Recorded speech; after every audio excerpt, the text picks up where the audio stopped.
Quinta giornata del campionato Under 15 provinciale, girone C catanese al comunale di Via Stella e derby etneo tra Pedara e Città di Trecastagni.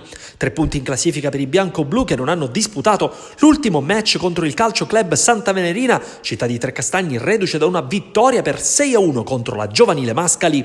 4-3-3 il sistema di gioco adottato da mister Carmelo Pappalardo, che schiera dal primo minuto Pappalardo in porta, da destra verso sinistra Scuderi, Santonucito, Torrisi e Privitera, in mezzo al campo Gabriele Laudani, Basile e Montaina, Simone Laudani e Vittorio ai lati della punta Cavallaro.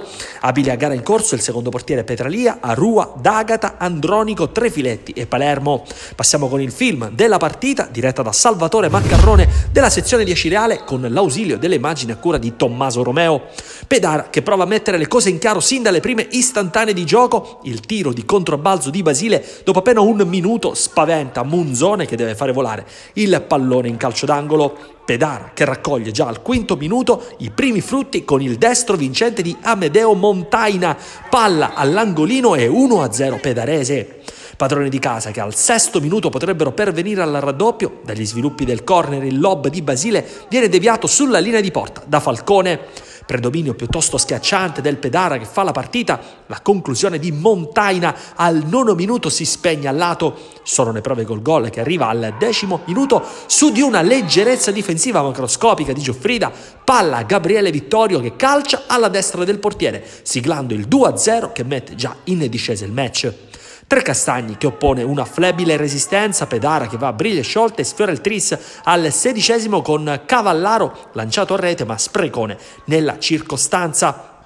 Pedara che prima di andare negli spogliatoi prova a chiudere anzitempo il conto. Al 29° il tiro di Basile si spegne alto sopra la traversa e al 31° la sventola di Laudani è respinta da Munzone.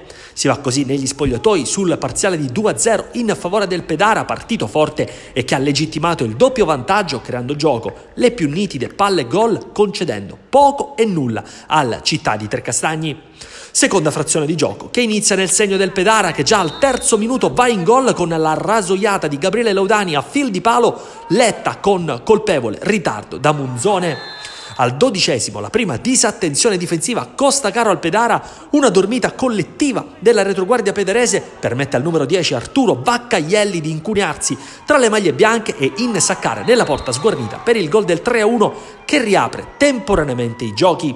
L'avvertenza non spaventa più di tanto il Pedara, che al 17° crea i presupposti per il 4-1 con l'imbucata di Montaina che apparecchia la conclusione di Cavallaro, debole e controllata agevolmente dal portiere.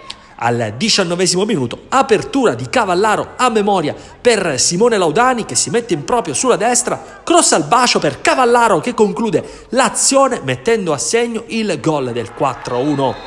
Pedara che al 25° cala la cinquina, punizione ben calibrata da Gabriele Laudani per il colpo di testa vincente di Montaina che termina all'angolino per il 5-1 che disinnesca ogni tentativo di possibile rimonta ospite. Trecastagni che chiude con orgoglio e sfiora il 5-2, al 27° ancora Vaccaielli, ultimo a demordere, per poco non replica, ci mette una pezza Pappalardo, poi il tiro di Longo su cui è decisivo l'intervento di Torrisi. Nel finale Carmelo Pappalardo ricorre a tutti i cambi, dalla panchina subentrano D'Agata, Arua, Andronico, Trefiletti, Palermo e Petralia, poi il triplice fischio di chiusura dell'arbitro che sancisce la fine dell'incontro dominato e vinto dal Pedara con un netto 5-1. Seconda vittoria in campionato che vale il 5° posto in classifica a quota 6 punti con una partita ancora da recuperare. La prossima trasferta in quel di Acireale sarà un esame niente male per le ambizioni del giovane Pedara, che oggi può godere a pieno titolo la vittoria di un derby giocato all'insegna della grande correttezza e sportività.